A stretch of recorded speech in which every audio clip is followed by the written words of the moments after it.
I've only recently got sort of better at managing my time. I really have been known to leave my house thinking, which of the two places that I'm meant to be am I actually going to go to? Whichever bus comes first. Exactly. I'm not sure you should confess this. She did say, she qualified it by saying she's working on it. Yeah.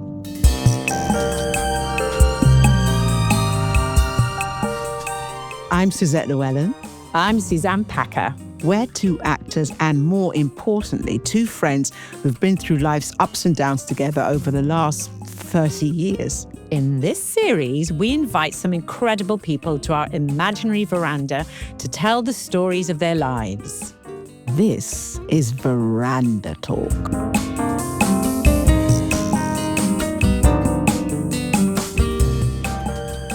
Thank you, Rakie, for joining us.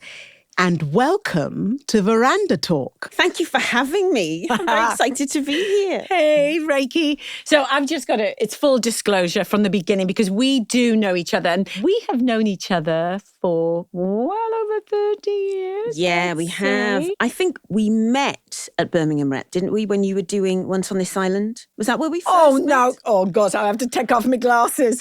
No, I had forgotten that. There you go. So I was rehearsing The Tempest. Oh, goodness, and Rakie. you were in that with Shanty Clark and Clive Rowe. That's right. Lorna Brown. Yes. And I went to see that because we could go for free because we were rehearsing. I went to see it 5 times. It was your last week and I went to see it 5 times. So that's when I first, Voice of an Angel, and then I guess I must have found out that you were from Cardiff at that point. So that was 94, and then we worked together, 97, Tiger Bay? 97, Tiger Bay, yeah. Which is what I thought was the first time, but I'd forgotten. Oh, you floored me. Yeah. Oh, my goodness. So, and then 28 years later, we work together again on a radio play, and you played my mum, but I never actually worked with you because it was that one of those, we went to the past. Future and I was in the past and you were in the future, so we didn't meet. So apart from the read-through, that was it. So I'll see you in another 30 years. No, never. But listen, I've got to give you your proper plaudits, though, because you are a BAFTA award-winning actor. You are a Screen Nation Award actor. You are a BAFTA Cymru Sian Phillips award-winning actor. You have appeared in film, TV, West End, many, many stage productions. You have your own company. Shanty Productions. Shanty Productions. You are a producer in your own right within Shanty and outside of Shanty. And I suppose this one is probably the most important and closest to your heart. You do a lot of charity work on behalf of the Childhood Tumour Trust. Yes. Which I know that's very close to your heart. And there's many more, which I know we're going to dive into. And one thing I have recently just loved seeing you in was Chaos, because I absolutely adore the Greek myths. I mean, I've inculcated my girls to love them. And I just love them. So I loved you in Chaos, and I love Chaos full stop. And it was a wonderful view of Persephone that I just thought was fabulous. But I also read somewhere that when you were 16, you got into worshipping the Greek gods. Can you tell me a bit more about that? That was so wild. But it's absolutely true. My mum, the woman that brought me up, died when I was 14. And at that point, having been a sort of devout churchgoer, the only person in my family that was, incidentally, from about age 8. Then my mum, Olive, died. And about 6 months after she died, I just didn't understand why we were praying for the sick of the parish. I felt like we'd done a lot, 2 years of praying for my mum, and she still died. So I suddenly went, don't really know what this is all about. So I went from spending every moment at the church, the choir and the plays and the activities and everything else, to just not going, hung up my robes and from the choir and never went back. And then decided I was an atheist. And then realised I had to work too hard to be an atheist. I had to keep reminding myself that I was an atheist. I thought, maybe I'm not. So what am I? I'm not going back to that church. And then I think I had a book about the Greek myths. And I thought, I'll worship them. And it was as random as that. I'm not sure how long I did it for, but the reason I stopped is because I could never remember which one I was meant to pray for any given thing. I literally have to go back to the book. Who do I pray to stop it raining? Who do I pray to make sure my exams go well? And I thought, there are so many of them. This is too difficult.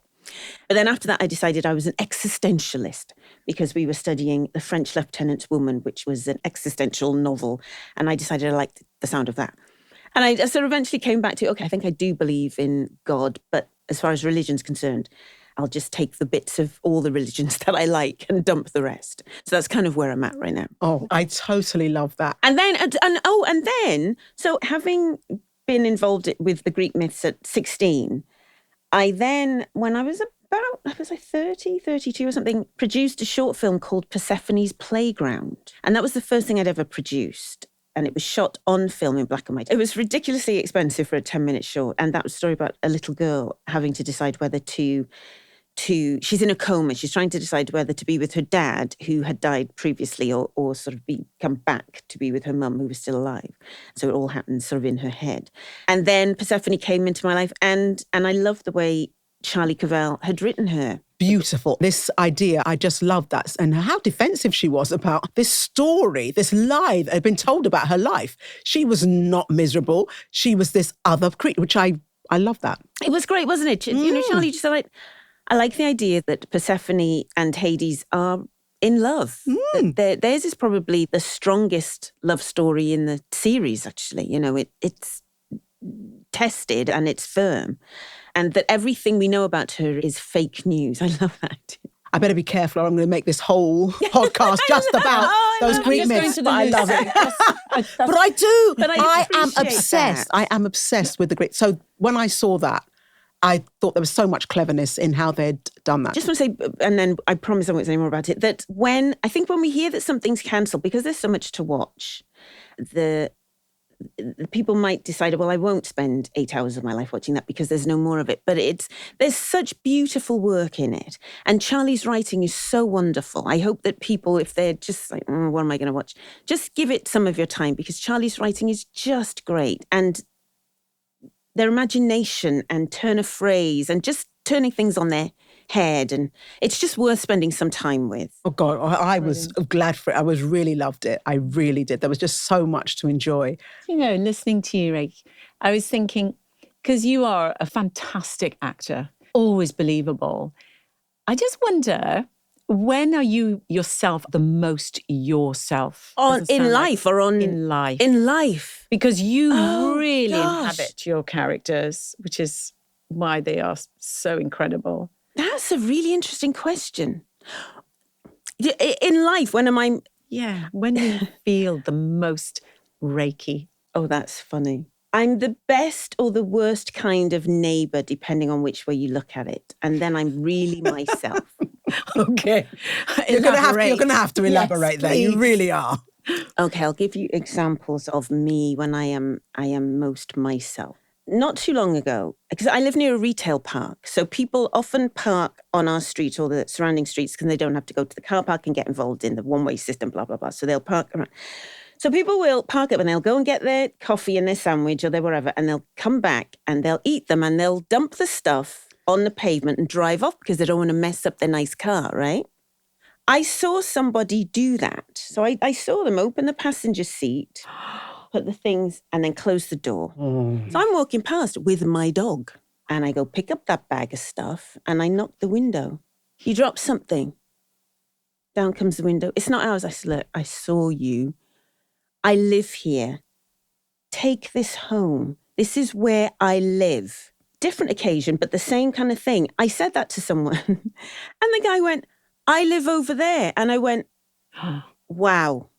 And still dropped it out. You've literally dropped this across the road from your own house. Shocking. And then I went, yeah, I'm looking at your garden. I could see why you would do that.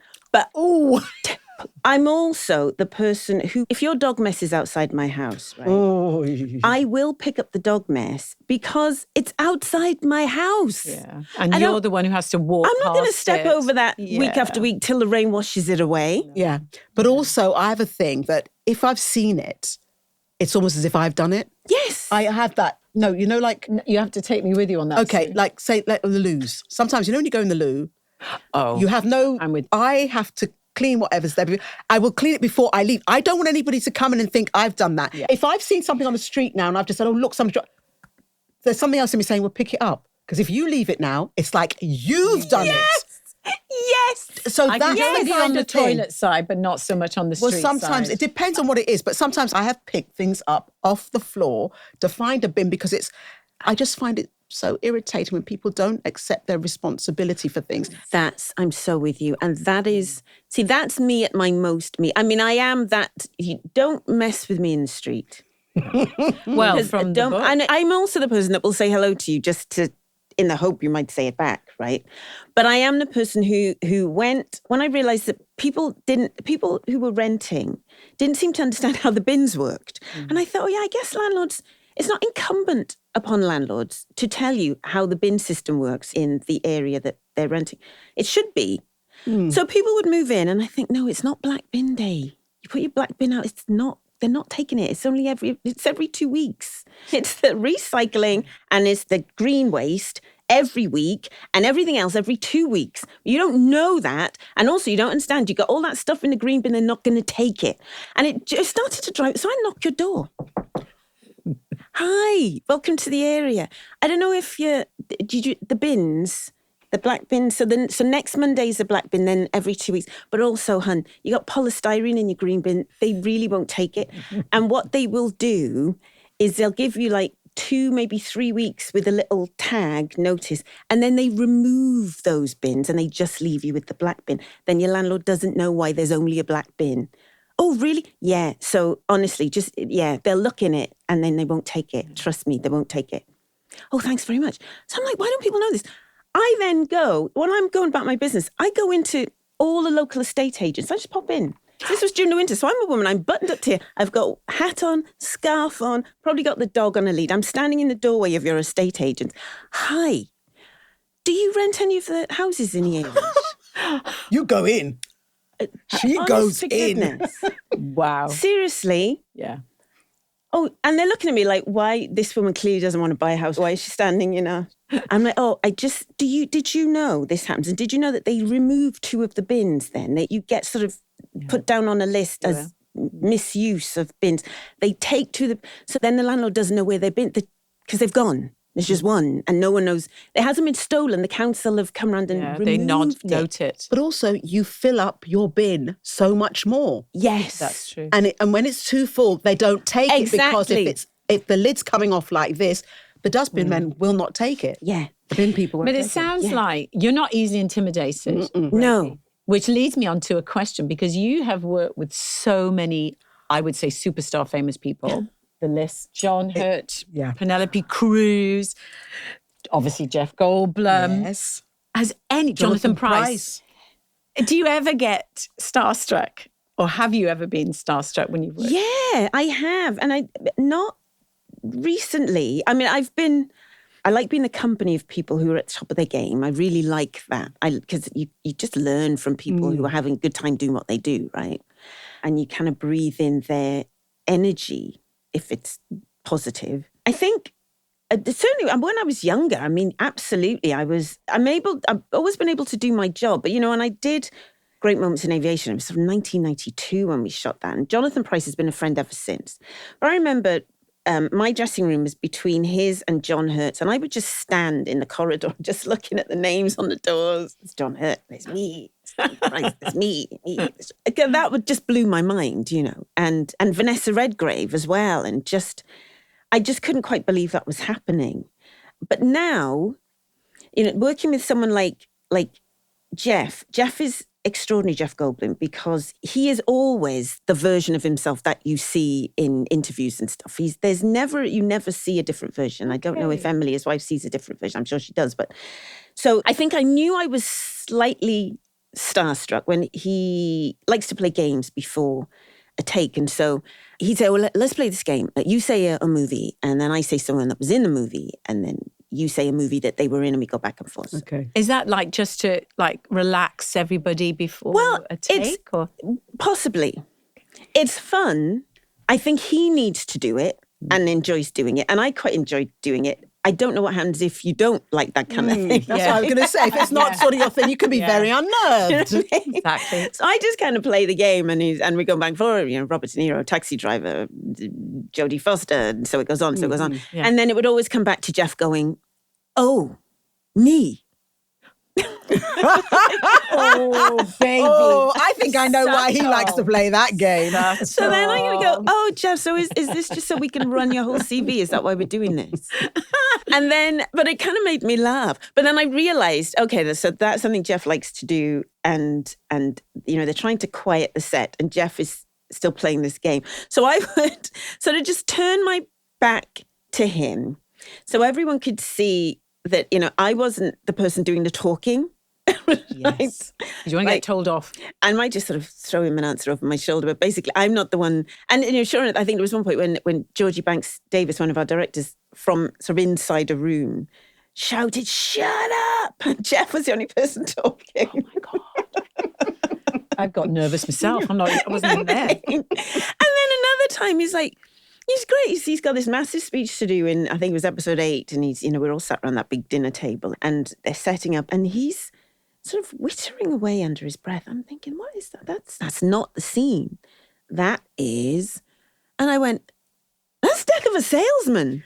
Oh, wow.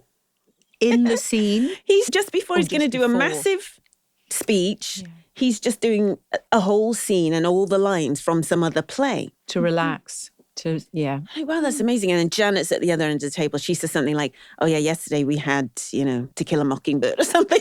Wow. So I kind of go, oh, right. You could find that intimidating if you don't tune into the fact that that's something that this actor does. Mm. And I'm kind of amused by it. And I also know, I look around and I go, Janet's found a way of, she had no problem saying, "Oh, Jeff, shush."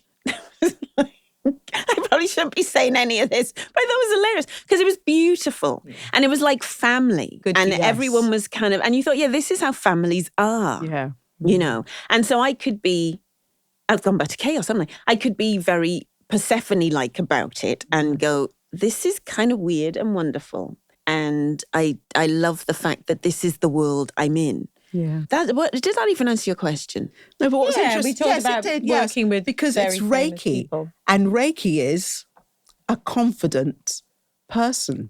Yeah, I also have really odd moments. I had one recently. I've only recently got better at managing my sort of better at managing my time, but I still struggle with time. My relationship to it is not great. But I was also the kind of person who, if you'd invited me to do this and someone else had invited me to do something at exactly the same time and I wanted to do both, I might have left it till yesterday in the hope that one of you would cancel. And I wouldn't have to. Oh, so is that what you mean about managing your time? But also like literally minute by minute managing my time, but also just wanting to, so I do have a sense I don't want to disappoint anyone. Yeah. Oh, they've asked. And they've asked. Yeah. And so now I'm better at saying, I can't do that, and sending you the email, leaving the message, say I can't do. Whereas I really have been known to leave my house thinking, which of the two places that I'm meant to be am I actually going to go to? Whichever bus comes first. Exactly. I'm not sure you should confess this. She did say, she qualified it by saying she's working on it. Yeah. I am much better at saying, I'm like, oh, what? Because I used to don't think, oh, I'll let you know. Yeah. And then I haven't let you know. And then suddenly a message comes in from you saying, "So are you coming?" And I'm like, oh my God, I didn't tell you. So which God would you pray to make that quite. happen? I know. Kronos. How do Kronos, the god of time. The god of time. The god of time. If you could just make it, and I'd be like, please make it so put him on speed somebody dial. can't, somebody's like got something else to do, somebody's got a cold. And and there was a bit of that. So it's weird because I am really confident in some areas, and then others I get flappy. So at events and things when there are lots of people that I know, I don't breathe enough. So I get quite high, but and I really admire people, perhaps even now, and I really admire people who manage to breathe deeply and take their time and don't worry if they can't immediately find the words. I sort of panic if I can't find the word, I'm going to lose your attention. But I must say that's something, because I don't think that's come across.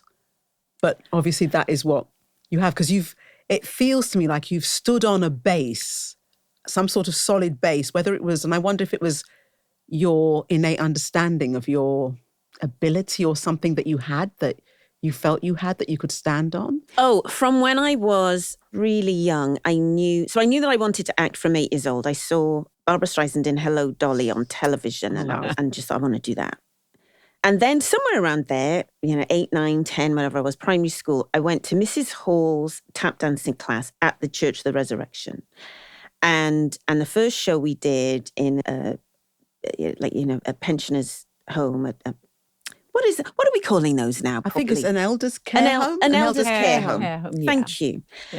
And I was at the back because I was, I'd only been there a few weeks and barely knew the numbers or anything. So I was at the back, and I remember saying to Mrs. Hall after that show, which I loved, but there was something I didn't love about it. And I said, this is a primary school age me going up to the woman that ran the thing, saying, Mrs. Hall, how long do I have to be here before I get to the front?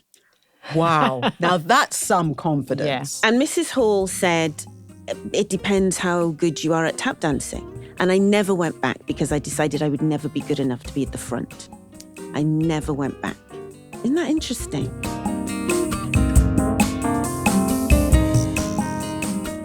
We hope you're enjoying our conversation with Rakie Ayola. Rakie made a contribution to the book we wrote as a response to the murder of George Floyd, Still Breathing, 100 Black Voices on Racism. The book features 100 essays from musicians, members of parliament, poets, artists, athletes, civil servants, doctors, and lawyers. They seek to educate, to bear witness, and to offer hope for a better future. You can find Still Breathing 100 Black Voices at all good online retailers.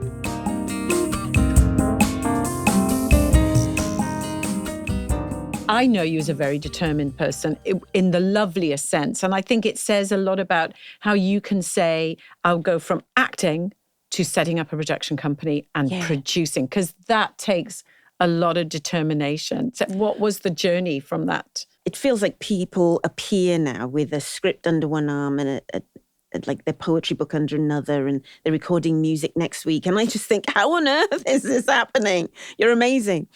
So I guess I looked at the younger generation and thought, why don't we, so my husband, Adam Smethurst, and I, just try to do something of our own. And we were we almost fell into it, really. We were invited to get involved in a production of Twelfth Night, which then we were sort of invited as passengers, and then we ended up sort of driving that bus. And then... Can I quickly ask, is that because the bus broke down? Yes. Right, okay. Yes. In short, this is a very long story, but in short, the money that we were promised didn't happen, which happens all the time. But we were in the middle of the shoot and we were advised to declare bankruptcy. And I thought, I'm not going to do that. We had a cast of 17 and a crew of 22. And I said, I'm going to walk onto a set or into a rehearsal room and someone we didn't pay is going to be there. So we are going to pay them. And we did. Everyone got paid. It was a very stressful time. But our co-directors decided it was all too much for them. So they jumped out of the bus and left us. Yeah. And is this under the Shanty So at the Productions time, banner? at the time we had a different name. This is before. And so we sort of created Shanty out of the ashes of that moment, actually. And Shanty so our daughters are Tansy and Shani, so their names. And we sort of like the idea that it was all kind of cobbled together. and it might or might not be waterproof. And we're still learning with that. We're still having to find, so lots of irons in fires. And I'm always thinking about it always seems to me that other people have more access. And it's not that they have more access, it's just that they, you sort of looking, they got hold of that pot of money before we did, or, they got that one slot that we were, but that's part of the thing. And so we're learning and we're growing in it. And I really do take inspiration from those people who are a generation younger or two, who just decide to make their own work. Yeah, that's a big change. I mean, listen, you made your own work, way back. Do you know what I mean? How we became friends, really. So how that happens, and you were maybe not unique, but in some ways you absolutely were unique. So I think even then I could look at you and think, you're not allowed to do that. Actors aren't allowed to do that. Get back in your box. Because we were generally told that, weren't we? Get in your box and wait till someone plucks you out. Yes. And now it seems that the odd thing is if you're not making your own work, actually. Yeah. If you don't have your own script. Yeah. You know. It's true. Yeah. It makes me think of that difference again with the youth of today coming after us. We'd never had that kind of training.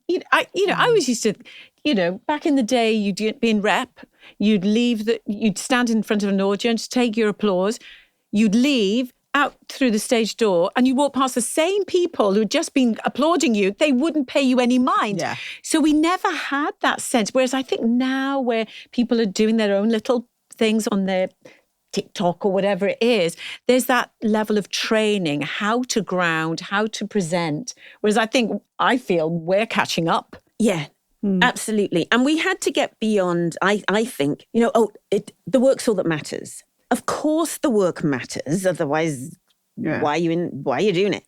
But we were very much, the work's all that matters. So when I did the TV film Anthony, I remember it was sort of during lockdown. I remember I was on a Zoom press junket with Jimmy McGovern and Jimmo, who played Anthony. And there was somebody whose camera wasn't on. And I went, hi, who's that? And Tahib said, that's my PR person. Wow. And that was exactly my reaction. This gorgeous, he's a fabulous actor. He's a gorgeous human, Tahib. Oh, he has a PR person. So this was 2020, I think. And they're here. And I don't, I'm just using the film PR. So I learned something. Oh, that's what you do, is it? And why do you do that? You do that because there is a lot of stuff and there are a lot of actors and your work can just disappear. It goes, it's out there and people are looking for stuff to watch and your work just disappears. And they're expensive. But I absolutely, it was weird. The first time I did that, the first time I got a PR agent, I was embarrassed to tell my actor friends that I had one. Do you know what I mean? Yeah. Which is funny, that's in this country. Yeah. Because in America, I think and then probably, I don't know about Europe at all, but I know in America that from the 50s, 60s, people had PR people. Yeah. I suppose it's like therapy as well. Yeah, yes. In a way, you have PR and you've got therapy. Now it's kind of, it can happen here now. Absolutely. Then someone might say, well, what difference does it make? But actually that is all part of the thing now. Because it's the business side. It's the business side. It is absolutely the business side. We only learned the show side. Yes. Not the business. And the business is about side. Your visibility, because your visibility means that you are current. If you are current, casting people want to know who this person is and what's going on. So that is what's important and that's what that's about. So that is, I find it, fascinating. But it is, we are learning from the young. Yeah, we really are. Would you say now, where you are in your career, are you quite strategic? Do you have a direction? Do you know, right, I want to have done this by this stage or what?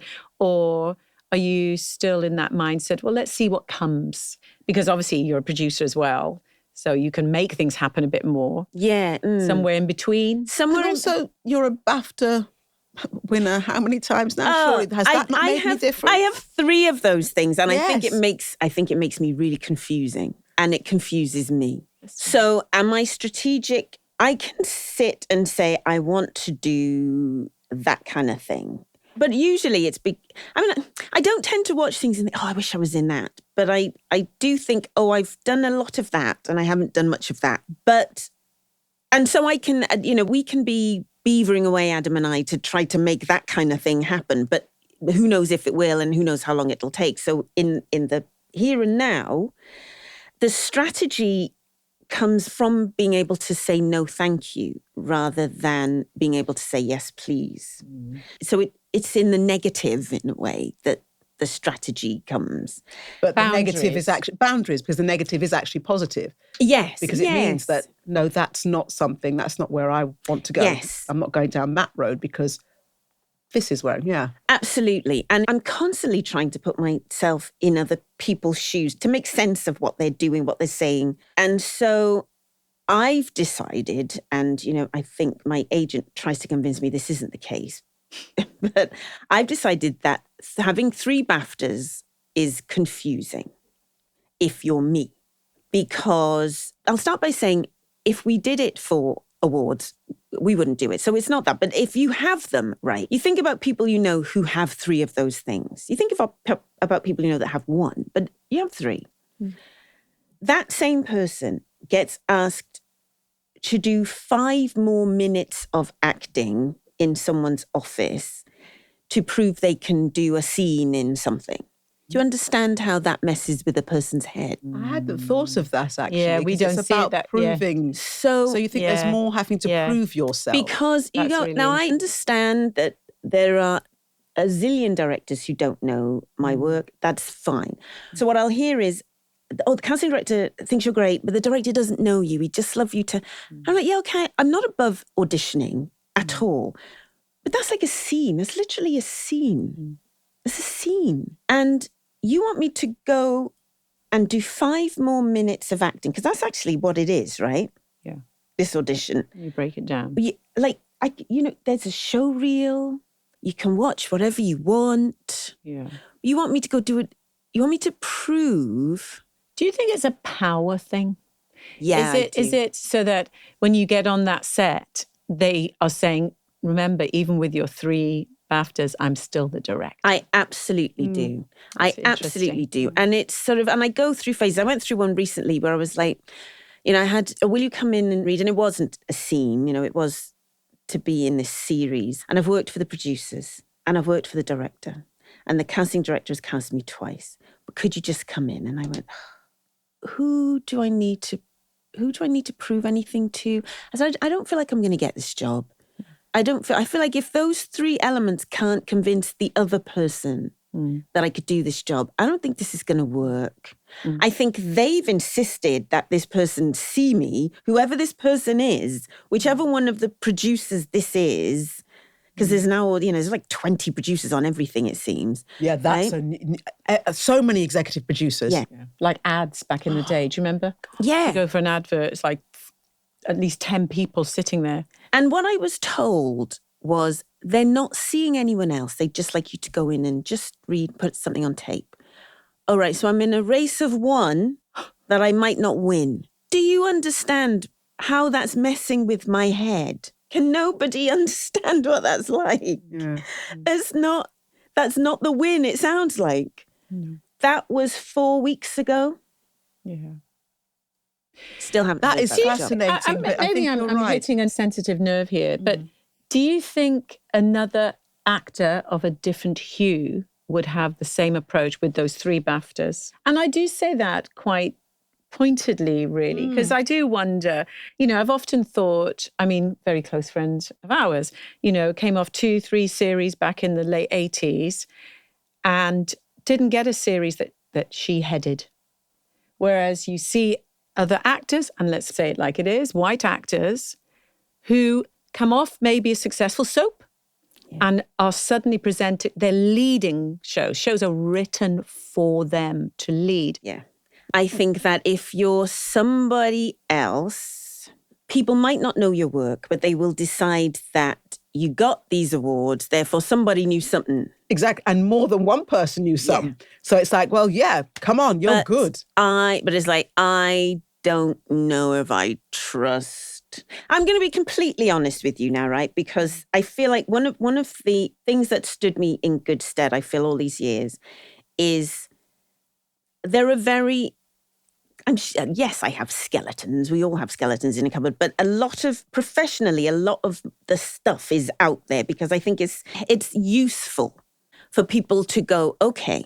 So I talk as an actor who works, right? I talk as an actor who earns my living from acting, and I'm very grateful for that. Just after BAFTAs 2 and 3, right? Within 2 months of those happening, I was asked to audition for a BBC Wales production. And I said, I'm a bit confused by this because I was in Cardiff recently and my face was still being projected onto the wall of the foyer at BBC Wales. So I'm just a little bit confused that you don't have to give me the job. I didn't need to know about the job. I would watch the show and enjoy it with everyone else. I didn't need to know about it. Why is my name on the list if you're not sure I can do it? But you're still projecting my picture in the foyer. as big as this wall. Again, do you not understand how harmful that is to a person's mental health, actually, right? Oh, well, the director's from blah, blah, blah, and he doesn't know. Okay, and he clearly doesn't trust you guys. Because he could watch something. Yeah, so Your very long show reel. you let me lead a show for you, but he doesn't trust your judgment. He needs me to do 5 minutes more so he can decide. I said, that's a trap. I won't be going. No. And my agent said, what do you mean? I said, I'm not getting that job. I will not get that job. It's just that people know it would look weird not to see me for that job. But there's no way I'm getting that job. So I'm not going. I will watch that show. I think the scripts are amazing. I will watch it with everyone else.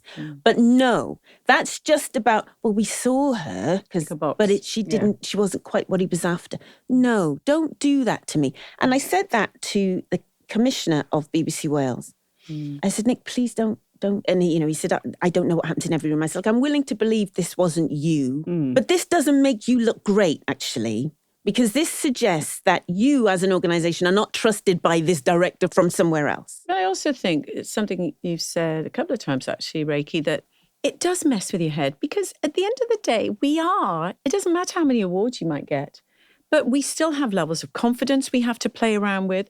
We have to, I know every time I go for an audition, I've been doing it like us all, 30 odd years, and I still get anxious. I still get nervous. I still worry about, did I remember these lines? So it's not just, turn up. Oh yeah, because I've got a BAFTA. I can just turn up and I can just throw it off like it's nothing. We are human. We are human. And it can be pain. Who likes rejection? Well, we have to deal with rejection. It's not just rejection. It's about being messed about with. If somebody's being honest, but that's a different thing. This is a problem with the tick boxing. Yeah. Where somebody has to say, I mean, I have been, there was something where, and it was like quite clearly, they had somebody, it was, I don't even want to go into it. The mother in the last series looked completely different from me. And they wanted me to go. I said to the agent, I think they've made a mistake and they sent this to me. They want a blonde lady. And she said, oh no, they said they're going to, I was like, I don't. And in the end, of course, it was a blonde person who got it. So I said, I don't want to waste my bus fare going somewhere because, as you said, yes, I'm not going It's not going to happen. Don't be telling me, well, they're trying something. And also, if it had gone your way and there had been somebody, a blonde woman played the part before you, no one's going to be there to protect you from the manure that's going to hit your head. Exactly, because it was a blonde person who was playing the mother of a blonde person. So that was how ridiculous. No one's going to be there to look out for you when that happens. Yeah. So if you're gonna put yourself in that position, it has to be worth it. But I do and I know that, and agents will always say, well, they won't waste time because time is precious, so they're not going to call people in for no reason. I just knew that, when that project came up and someone went, well, what about Rakie? Because why not? And no one was brave enough to say, I don't want her to do it. Right. It's your show. Which is fine. It's fine. You don't need to tell me about it. I don't need to know anything about it. I will just watch it from my armchair. It's fine. You don't need to give me all the jobs, but don't get me involved in your party. Do you know what I mean? Oh my goodness, we could just talk and talk. We really could. We'll meet at the pub. There's after this definitely, there's so much more. But I really just want to say one, because you've mentioned Adam Smethurst, your husband. Yes. And I know he's also your professional partner in Shanty Productions. But the one thing I do think would be lovely if you could just let us know a little bit, if you don't mind, about how amazing he was when you were on stage. Your daughter was very ill, and there's Adam holding that part of your family together while you were on stage. Oh my goodness. So 2013, so Tansy has a condition called neurofibromatosis type 1, which is known as NF1. And that means that typically benign tumours can form on nerve endings anywhere in or on the body, absolutely anywhere. So she had this thing going on in her brain, in the third ventricle of her brain. And it happened when they were on holiday. I was rehearsing The Curious Incident of the Dog in the Nighttime in the West End. And then she got ill and was in a French hospital for 3 weeks and then was flown back and was in King's College Hospital in Camberwell for another 14 weeks, I think. And she ended up at that point having 12 neurosurgeries, and she's subsequently had sort of some more. So she's up to number 17 now. She's amazing because she's doing, she's living her life beautifully. And so once things had sort of calmed down in that she was at hospital and we sort of knew her routine, I went back into the show. So we would have these days when I would sleep on a little pull-out bed next to her at the hospital. And then at around 9:30, Adam had seen our younger daughter, Shani, to school. And then he would come to the hospital. So I would go home and have a shower. And then I would pick Shani up from school and hand her to someone else. And I would go to the theatre. And then I would come from the theatre, get a bus to the hospital. And then, or sometimes we'd flip it. And I'd be at the hospital all day and then go straight from the hospital to the theatre. And there were times when I was sort of turning up at the quarter because doctors always wanted to talk to me just as I was going to leave the hospital. It's like 6 o'clock and they want a really deep conversation. I'm like, I've got to get from Camberwell to the West End. The company manager on that show was amazing. He said, look, if you don't phone, I will assume you'll be here to do the show. And I have no idea. I mean, you could tell me, Suzanne, I don't know what kind of performance I was giving during. That sort of became my respite. And there was one occasion when a young actress, she sort of beautifully made the mistake of asking me how I was, which everyone sort of knew not to do. And she just saw me burst into tears and sink to the floor.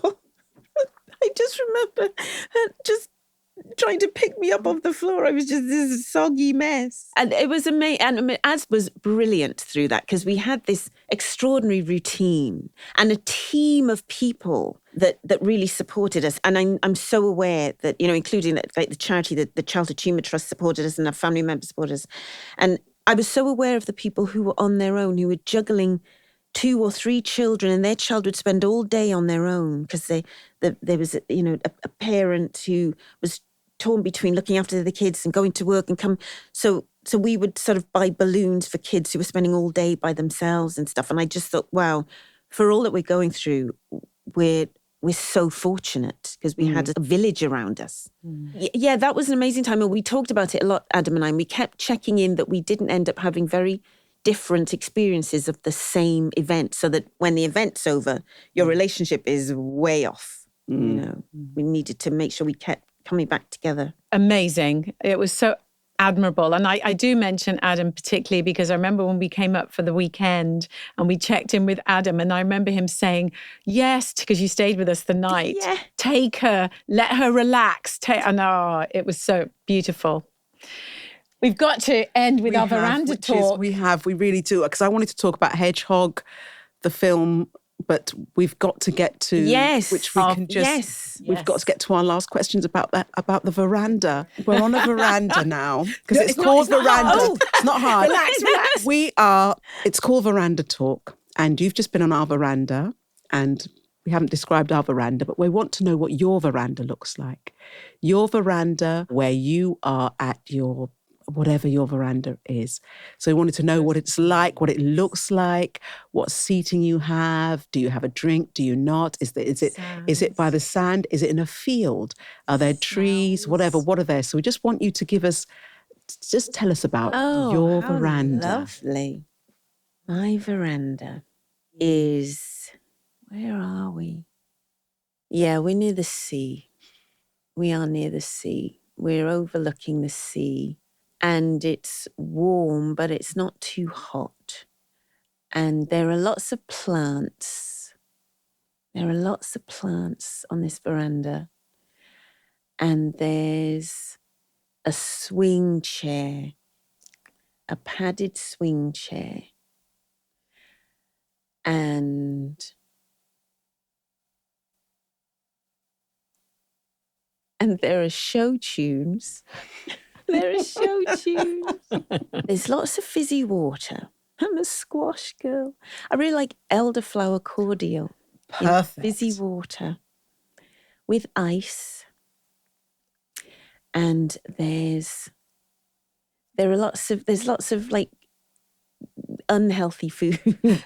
There's lots of popcorn, and there are nuts. So they're good. They're nuts and dippy things. You invited anyone to join you on your veranda?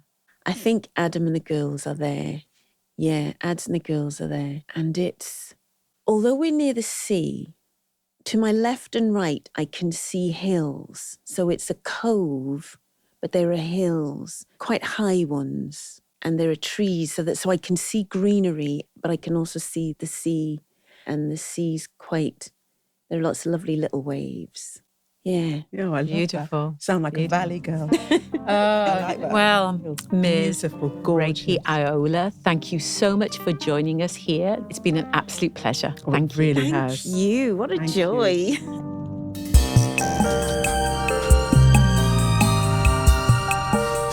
We hope you enjoyed our conversation with Rakie Ayola. If you did, why not click, share, and send it to someone you think would enjoy it too?